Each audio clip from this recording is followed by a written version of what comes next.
എല്ലാവർക്കും എൻ്റെ വീഡിയോയിലേക്ക് സ്വാഗതം. ഇന്ന് ഞാൻ ഉണ്ടാക്കാൻ പോകുന്നത് റാഗിപ്പൊടി കൊണ്ടുള്ള ഒരു കള്ളപ്പമാണ് കേട്ടോ. ഇതിലിപ്പോൾ ഞാൻ കള്ളാണ് ഉപയോഗിച്ചുള്ളത്. ഇനി കള്ള് കിട്ടാത്തവർക്കാണെങ്കിൽ ഈസ്റ്റ് ഉപയോഗിക്കാം കേട്ടോ. ഈസ്റ്റ് ഉപയോഗിക്കുമ്പോൾ പുതിയ ഈസ്റ്റ് ഉപയോഗിച്ചോളൂ കേട്ടോ. പിന്നെ എൻ്റെ ചാനൽ ആദ്യമായിട്ട് കാണുന്നവരാണെങ്കിൽ ലൈക്ക് ചെയ്യുക, ഷെയർ ചെയ്യുക, സബ്സ്ക്രൈബ് ചെയ്യുക കേട്ടോ. അതിന് തന്നെ റാഗിപ്പൊടി ഇതിലേക്ക് നമുക്ക് ആവശ്യമുള്ള പൊടി ഇടാം കേട്ടോ. അതിൽ ഒരു 5 ടീസ്പൂണിൻ്റെ അവിടേക്ക് ഇടട്ടെ. ആദ്യം ഗ്ലാസ് കള്ളാണ് കേട്ടോ അതിലേക്ക് എടുക്കണത്. പിന്നെ ഇത് ശർക്കര ഉരുക്കി വെച്ചിട്ടുണ്ട്, ഒരു തേങ്ങയുടെ പാലും എടുത്ത് വെച്ചിട്ടുണ്ട് കേട്ടോ. ഈ ശർക്കര ആകുമ്പോൾ ഈ റാഗിപ്പൊടിയൊക്കെ ആകുമ്പോൾ നമ്മൾ ഷുഗറുള്ള ആൾക്കാർക്കൊക്കെ നല്ലതാണ് ഇത് കഴിക്കുക കേട്ടോ. കുറച്ച് കള്ള് ഇതിലേക്ക് ഒഴിക്കുന്നുണ്ട് കേട്ടോ.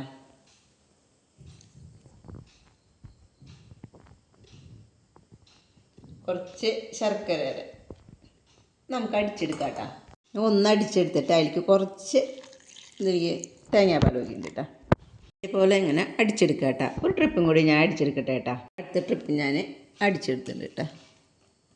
ഇത് അടിച്ചെടുത്തിട്ടുണ്ട്. ഇനി ഇതിലേക്ക് നമ്മൾ കുറച്ച് പഞ്ചസാര ഏലക്കായും കൂടി പൊടിച്ചത് ഇതിലേക്ക് ഇടുക കേട്ടോ. ഒരു നുള്ള് ഉപ്പും കൂടി ഇടുന്നുണ്ട് കേട്ടോ. നമുക്കൊരു വിസ്ക് ഇട്ടിട്ട് ഇത് നന്നായി ഇളക്കി കൊടുക്കാം കേട്ടോ. നമുക്കിത് മൂടി വെക്കാം കേട്ടോ. ഇത് നല്ല ഉയരമുള്ള ഒരു പാത്രത്തിലാക്കി വെച്ചോളൂ കേട്ടോ, അല്ലെങ്കിൽ പൊന്തി പോകട്ടാ. മൂടി വയ്ക്കാൻ നാളെ എടുക്കാം കേട്ടോ. നമ്മൾ ഇന്നലെ അരച്ച് വെച്ച മാവ് നന്നായി പൊന്തിയുണ്ട്. നമുക്ക് ഒന്ന് ഇളക്കി കൊടുക്കാം. ഞാനൊരു പ്ലേറ്റിൽ എണ്ണ പുരട്ടി വെച്ചിട്ടുണ്ട്, വെളിച്ചെണ്ണ. ഇതിലേക്ക് മാവ് ഒഴിച്ചു കൊടുക്കാം കേട്ടോ. ഇതൊന്നിങ്ങനെ ടാപ്പ് ചെയ്യാം കേട്ടോ. ഞാൻ ഇവിടെ വെള്ളം തിളപ്പിക്കാൻ വെച്ചിട്ടുണ്ട്, തിളച്ചിട്ടുണ്ട്, അതിലേക്ക് വെച്ച് കൊടുക്കാം. നമുക്കിതിൻ്റെ മീതെ വേണമെങ്കിൽ അണ്ടിപ്പരിപ്പ, മുന്തിരി, അതുമാതിരി നല്ല ജീരകം എന്ത് വേണമെങ്കിലും ഇടാം കേട്ടോ.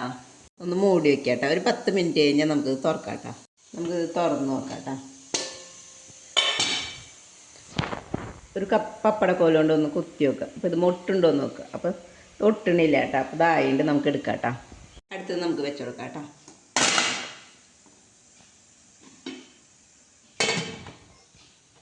വേണ്ട, ഞാനത് പ്ലേറ്റിൽ മാറ്റിയിട്ട് നല്ല സോഫ്റ്റായിട്ടുള്ള അപ്പമാണ് കേട്ടോ അത്.